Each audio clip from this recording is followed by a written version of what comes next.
मुरादाबाद में शर्मसार करने वाली घटना, महिला की इज्जत लूटने पहुंचा निवस्त्र पड़ोसी, पुलिस ने नहीं की सुनवाई। उत्तर प्रदेश की मुरादाबाद से एक चौंकाने वाला मामला सामने आया है, जहां थाना मझोला क्षेत्र के लाकड़ी फाजलपुर इलाके में एक महिला के घर में आधी रात को उसका पड़ोसी निवस्त्र अवस्था में घुस आया और महिला के साथ बुरा काम करने की नियत से ज़बरदस्ती करने लगा। लेकिन तभी महिला की आंख खुल गई और उसने ज़ोर ज़ोर से शोर मचाना शुरू कर दिया। शोर सुनकर आसपास के लोग मौके पर पहुंचे और आरोपी दीपक को रंगे हाथों पकड़ लिया गया। बताया जा रहा है कि आरोपी दीपक अस्पताल में संविदा कर्मचारी के पद पर तैनात है। आरोपी दीपक ने पकड़ने आए लोगों के सामने महिला से मारपीट की और जान से मारने की धमकी भी दी। गुस्सा आए लोगों ने आरोपी की छत पर पकड़कर जमकर पिटाई की, लेकिन दीपक किसी तरह भीड़ से बचकर भाग निकला।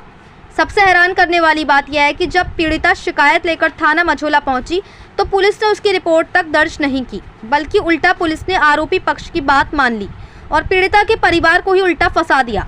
पीड़िता का आरोप है कि वे 3 बार थाने और चौकी दोनों जगह जा चुकी है, लेकिन हर बार चौकी लाकड़ी फाजलपुर के दरोगा उस पर हंसते हैं, एफआईआर लिखने से इनकार करते हैं और इंसाफ दिलाने की जगह मजाक बनाते हैं। और जब थाने और चौकी दोनों जगह महिलाओं की शिकायतों पर हंसी उड़ाई जाती है तो आखिर न्याय की उम्मीद किससे की जाए? आखिर क्या वजह है कि लाकड़ी फाजलपुर चौकी के दरोगा जी पीड़िता को देखकर उसकी हंसी उड़ाते हैं? उक्त दरोगा जी पर भी सवालिया निशान खड़े हो रहे हैं। पीड़िता का ये भी आरोप है कि चौकी इंचार्ज प्रार्थनी को इधर से उधर टहलाते रहते हैं। सवाल ये भी है कि क्या मुरादाबाद की पुलिस अभी सोई रहेगी? क्या एक महिला की इज्जत पर हमला भी एफआईआर के लायक नहीं रहा? यह है मुरादाबाद की हकीकत, जहां पीड़िता की आवाज़ को दबा दिया गया और कानून की कुर्सी पर बैठे लोग मजाक उड़ाकर इंसाफ का गला घोट रहे हैं। अब पीड़िता थक हार कर सीओ साहब के पास प्रार्थना पत्र लेकर इंसाफ की गुहार लगाने पहुंची है। देखना होगा कि मुरादाबाद पुलिस इस पूरे मामले में कब जागती है या फिर ये भी और मामलों की तरह दबकर रह जाएगा। मुरादाबाद से परवेज अंसारी की रिपोर्ट।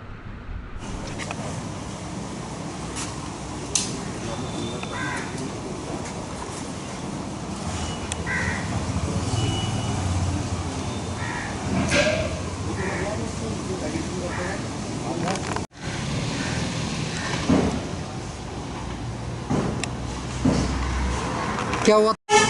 मतलब मैं अपने कमरे में सो रही थी।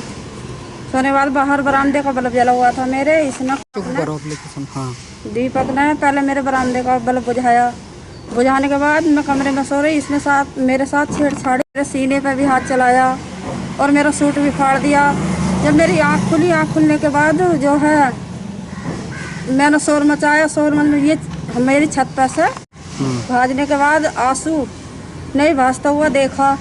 देखने के बाद ये जो है दीपक आंसू को देखने के बाद दलवीर सिंह की छत पर को भागा। भागने के बाद दलवीर सिंह ने इसे दबा फोटो दिखाया था दरोगा जी को। हाँ, फिर दरोगा जी तो हमारी को सुनवाई कर ही नहीं रही। 3 बार चौकी चले गए, 3 बार थाने चले गए। तो इसके साथ मारपीट करी, फिर ये छुप कर भाग गया हमसे।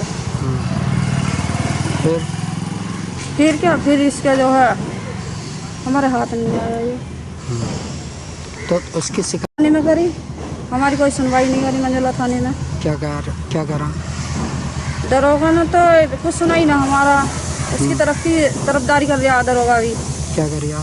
दरोगा ये कह रहा। क्या नाम है आपका? बबली। क्या घटना हुई थी आपके साथ? मेरे साथ 20 तारीख 10 बजे दीपक कुलमन सिंह का लड़का अपनी छत से मेरी छत पर आकर इसने मेरे साथ छेड़छाड़ी शुरू कर दी। 10 बजे के टाइम मैं अपने कमरे में सोई हुई थी। जब इसने मेरे साथ छेड़छाड़ी करी, मेरे सीने पर सब पर हाथ चलाया। मेरी जब आँख खुली, मेरी एक किल्ली निकली। मैं इसके चेहरे को देखकर मैंने जो धुंध मचाना शुरू करा तो ये भाग गया वहाँ से। ये अपनी छत पर पहुँचा। अपनी छत पर पहुँचने के बाद आंसू अपनी छत पर खड़े थे। वो खड़े उन्होंने जो है कई के चोर इस वाले घर में है। आंसू ने जब हम उस छत पर पहुँचे, मोहल्ले वाले धुंध आवाज़ को सुनकर धुंध को, तो ये वहाँ से भाजा दलवीर सिंह की छत पर। दलवीर सिंह की छत पर दलवीर सिंह ने ये वहाँ पर पकड़ लिया। पकड़ने के बाद दलवीर सिंह ने लटोर सिंह की छत पर को फेंक दिया। वहाँ पे भी मोहल्ले वाले पहुँच गए। ये मारा भी मोहल्ले वालों ने, जिसमें कि दरोगा ना मेरे परिवार वालों के खिलाफ वो लिख दी रिपोर्ट कि इसके परिवार वालों ने मारा। तो ये मारा पीटा मोहल्ले वालों ने, ये वहाँ से बिना कपड़ों के था, मतलब इस पर नेकर तक नहीं था। जब ये घर के अंदर घुसा था रात का समय था, तब किस कंडीशन में था? ये हाँ नंगा था, उसी कंडीशन में था जौन सी कंडीशन में भागा ये वहाँ से। हाँ तो आपके साथ छेड़छाड़ी हाँ छेड़छाड़ी करी थी इसने मेरे साथ। हमको कुछ हुआ था? हाँ क्या क्या कुछ पकड़ा? हाँ इसने मेरा सूट पकड़ा था, सूट पकड़ने के बाद और सीने होने पर सब हाथ चलाया इसने मेरे। क्या कहाँ पे तैनात है? क्या कारोबार है इसका ये अस्पताल में ड्यूटी करता है प्राइवेट। प्राइवेट? हाँ संविदा पे है ये। क्या नाम है? दीपक। दीपक। तो तुमने चौकी इंचार्ज पे कितने चक्कर लगाए? चौकी इंचार्ज पर हमने 3 बार तो हम चौकी पर गए, दरोगा ने हमारी कोई भी सुनवाई नहीं करी। रात को भी आया ये दरोगा, जैसा हम 10:30 बजे का केस है, हम इसके पास अभी पहुंच गए दरोगा के पास जाने के बाद दरोगा थोड़ी हमारी बात को सुनकर हंस रिया है, तो मन के हंसो हम हंसा आ गए। फिर इन्होंने हमारी अभी तक कोई सुनवाई नहीं हुई। 3 बार हम चौकी चले गए, 3 बार हम थाने चले गए। आज हम सीओ साहब से मिले हैं। सीओ साहब ने ये कह दिया कि आज तुम्हारे केस पर जांच करी जाएगी। हाँ मतलब आप मुस्तैद की जगह से मतलब आपको टलाया जा रही है? हाँ टलाया जा रही है, हमें चौकी इंचार्ज तो हमें टला ही रिया। अच्छा, और जब आप चौकी पे जाती हैं तो हंसता दरोगा। वो तुम्हें देख कर हंसता होगा? हाँ हंसता, हमें देख कर ये कहता आप फिर आ गई। अच्छा, क्या नाम है? कुछ जानकारी है दरोगा का? हाँ नाम वगैरह कुछ जान अमित। है? अमित। क्या नाम? अमित ऐसे बोल रही हूँ मैं। कौन सी चौकी का ये लाकड़ी फाजिलपुर की चौकी लाकड़ी में। ठीक।